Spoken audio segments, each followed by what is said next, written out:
Here we are, start of the 42 verse from State Highway 47 end. Taking the opportunity to come back here because it closes in April, not till the end of April, but you never know when you get back, so why not? Little Hemi is running really well. I'm really loaded up with bags today. Not that I need all the gear, but simply bought some new bags. Wanted to try them out. So here we go. We're about to head in and enjoy this incredible track.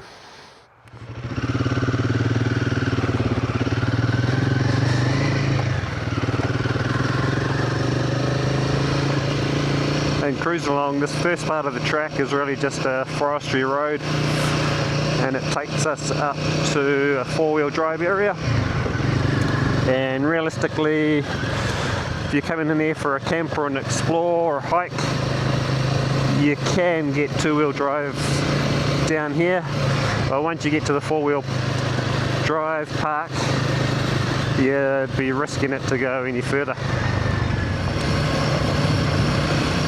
So this is still the very start of the track.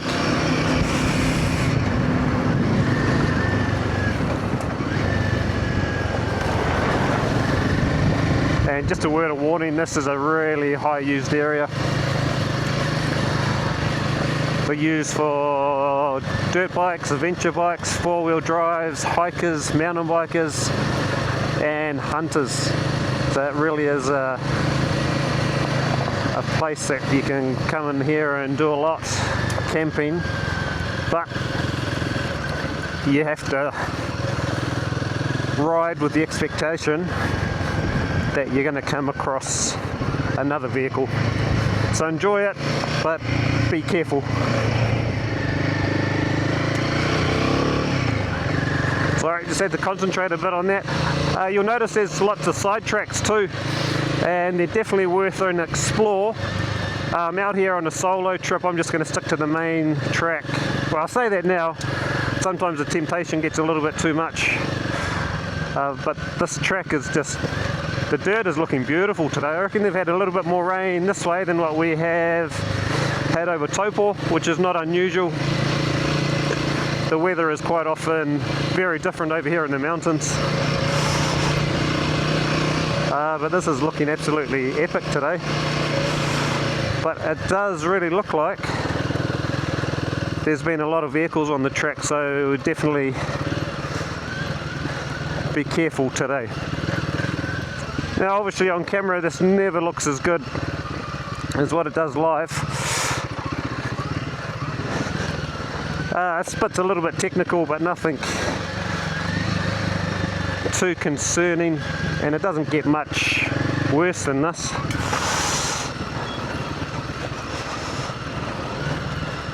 And as we know, it is a lot steeper than what it actually looks like on camera.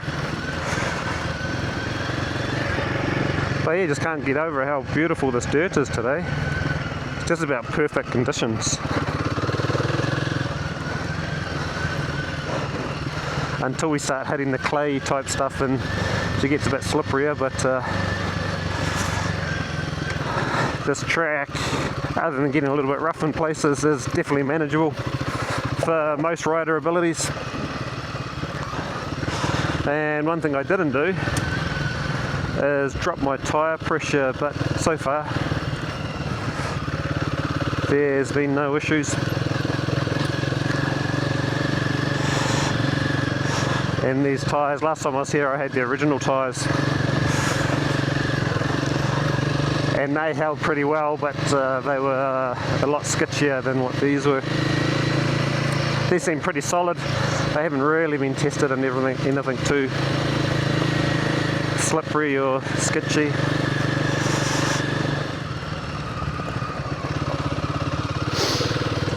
If you see the Kiwi zone sign too, we plan to do some hiking and camping with our dog, which we've talked about in one of the introduction videos. And this is one of those areas that you have to have your Kiwi avoidance training. So I recommend those with dogs that want to get out there, go and get it done. opens up a lot of doors. Just remember, when you want to go into an area, just go and check with Doc about what the rules are. So just because they're Kiwi avoidance trained doesn't mean it's a sure thing. We went to go into the Porirua forest a couple of weeks ago and contacted Doc to get a permit, and they advised that they had just done poison drops, so they weren't giving out permits. So valuable information rather than us just going in there. So follow the rules and you'll look after your pets.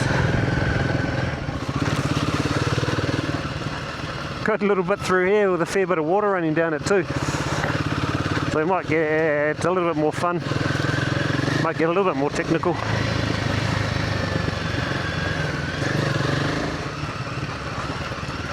Oh, some of the stuff really is a bit clay, and you get a bit of an off camber and you can feel the whole bike wanting to go.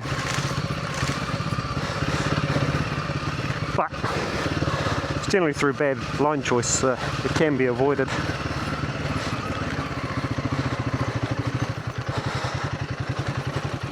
But we also don't want it to be perfectly easy as well. That's why we're out here. You just need to be a little bit more cautious when you're riding solo. Now this is really slippy. This is going to be fun to get back up.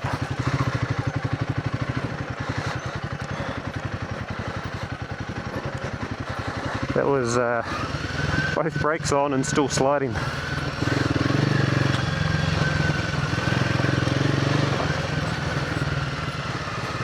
Man, there's a lot of water going down here today. I don't know what's...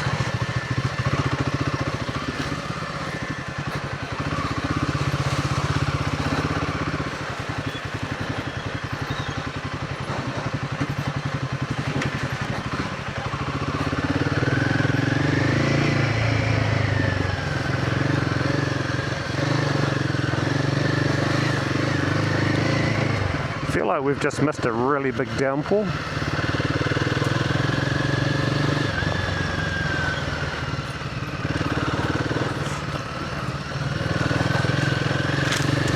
Now the awesome thing about this is it seems to go down forever. I remember riding it about 30 years ago on a mountain bike with a group from Rotorua, and me and a mate thought we were shit hot and pretty much started at the back, passed everybody. It was just so much fun. It's absolutely flying down. But then you get to the bottom and it's just about opposite. You just about felt like we're climbing the rest of the way out, and all those people that we passed went back past us. Looked like a couple of idiots. But it was still fun. And those were the days where we had no suspension, rigid forks, hard tails, still had good components. But we rode it, we had fun, we didn't know any different.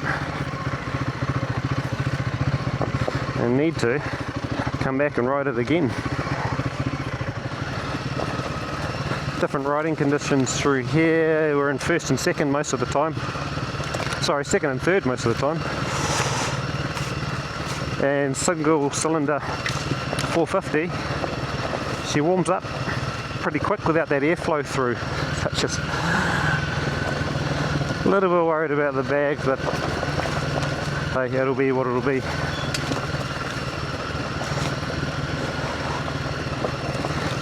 And have to say that this little Hemi just handles the stuff beautifully. It's not in a rush, but if you give it a handful, it'll let you know. And but it's happy just to tick along.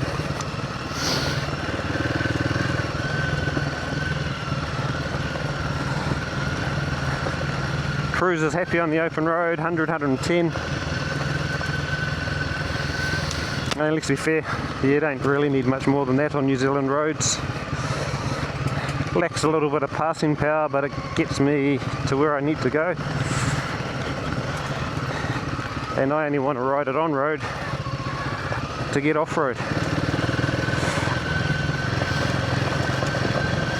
Suspension feels great.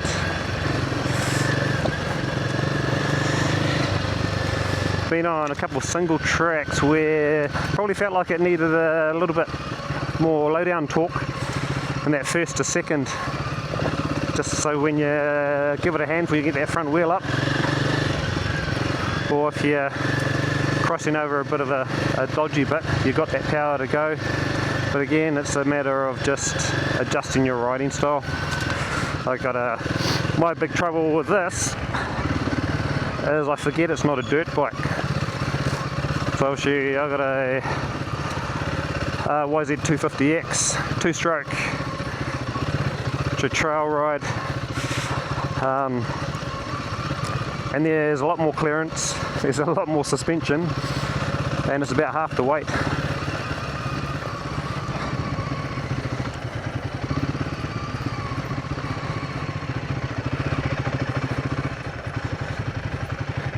Now coming down here,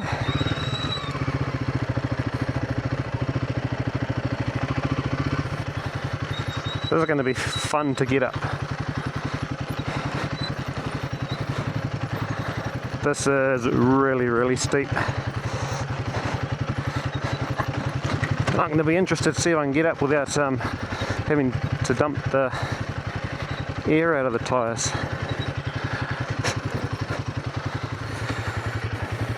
Right, just ran into a couple of guys on 4-wheelers. They reckon about 4 kilometres to the end. So we'll keep going. First river crossing, nothing in this.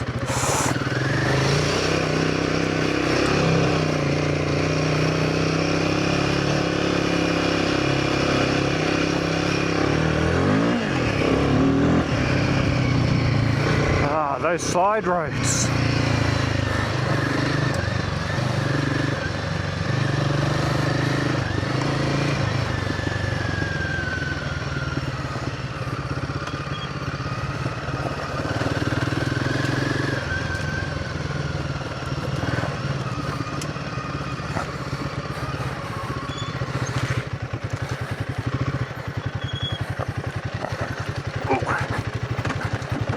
A nice little steep, but we nearly lost that. And second river crossing, looks pretty shallow.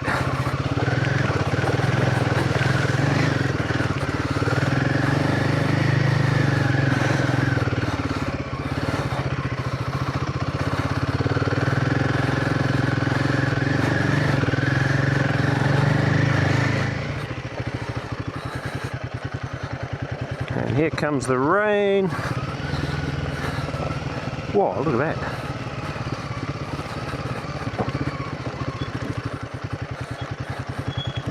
And this will be interesting. Let's just have a look back up there. Oh yeah, we'll find a line.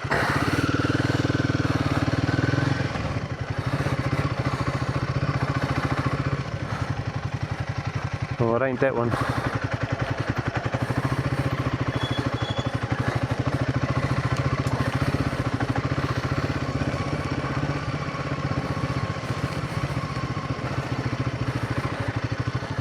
This looks like we must be close to the third crossing.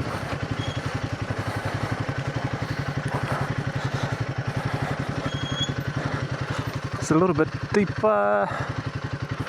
Nothing to worry about, I reckon. Worried more about keeping the feet dry.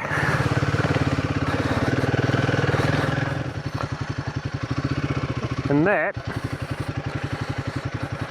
is the end of the road. So apparently some guys on dirt bikes have managed to get through, but there is no way we're having a crack at a 200 kg bike.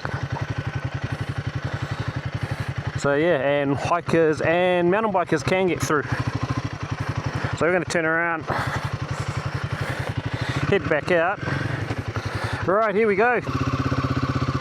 Heading back over the next couple of k's, there's going to be a couple of real sketchy climbs. So I haven't quite figured out how we're going to get through yet, but we'll try and get it recorded and see how we go.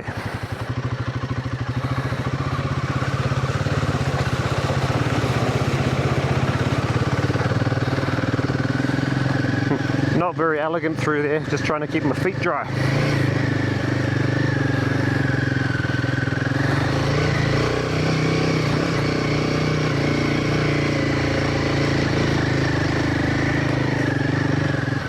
Right, here we go. Just want to be careful on this one, because I really don't want to rip the tyres, and it is really, really rocky. I think that's our line there.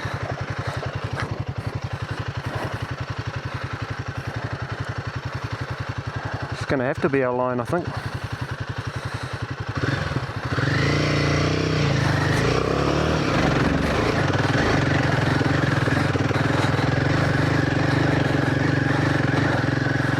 Well, that gripped a hell of a lot more than what I was expecting.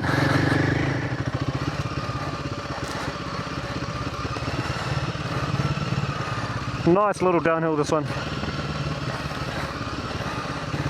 This place really is a recreation area, just past a couple of mountain bikers. Good on them.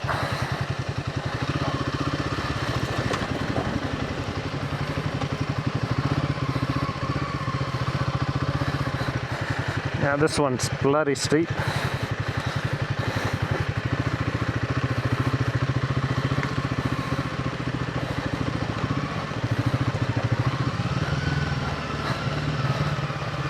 Nothing to worry about, but oh no, not here.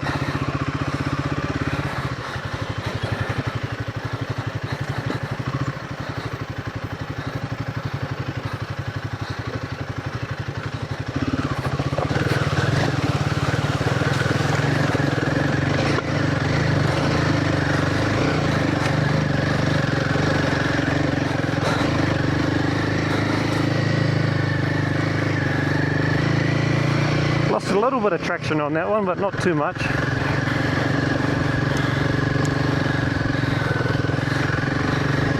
Kind of really want to give it handfuls, but this seems to just tick over, does the job, get you to where you need to go. Also, some of these rocks too, just you keep in the back of your mind that if you spun on the wrong rock, there's all that chance you're going to tear that tyre. Now this is going to be the big climb.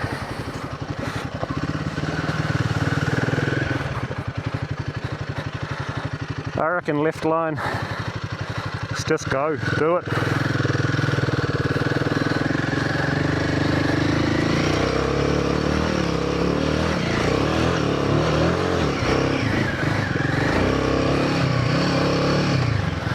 So much fun.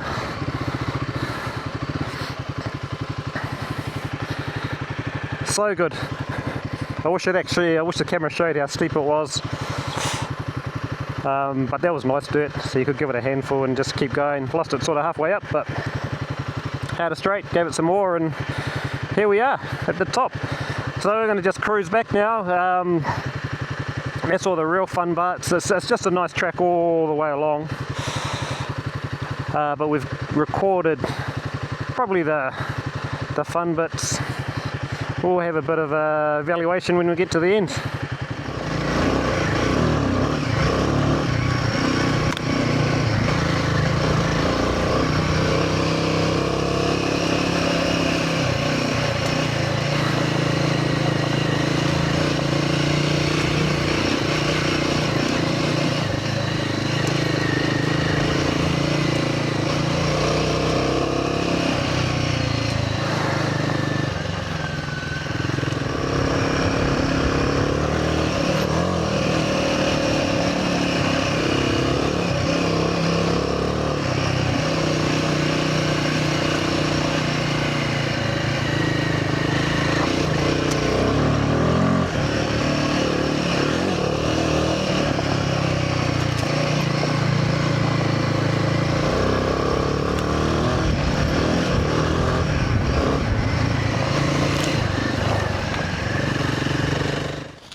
Right, that is us.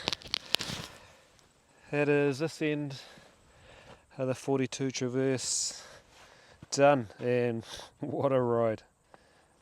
Absolute Stunning ride. Everything about it. Couple sketchy bits, but to be fair, most abilities will get through this. We don't have hardcore off-road tyres, but they're pretty good, 50-50 at the best, but they did a real good job today. There's clay, there's mud, there's rock. And there was only one real bit that I thought, oh, I don't know how this is going to go. And it was straight after the second river on the way back, and it's just rock, and you kind of got to hit it right and keep the momentum going, because if you really opened it up and spun the wheel, there's always that chance of ripping the tyre, which you don't want to do out here, but hey, if you do, you deal with it. The bike was absolutely great all the way through. It's got a bit of mud on it, as it should, and the bags, the Rhino Walk, which everyone's heard of, haven't missed a beat, and I haven't melted any of it. We'll wait for that exhaust guard to come for a little bit of extra protection, but to get through that, it's not bouncing off the exhaust, so yeah, job done.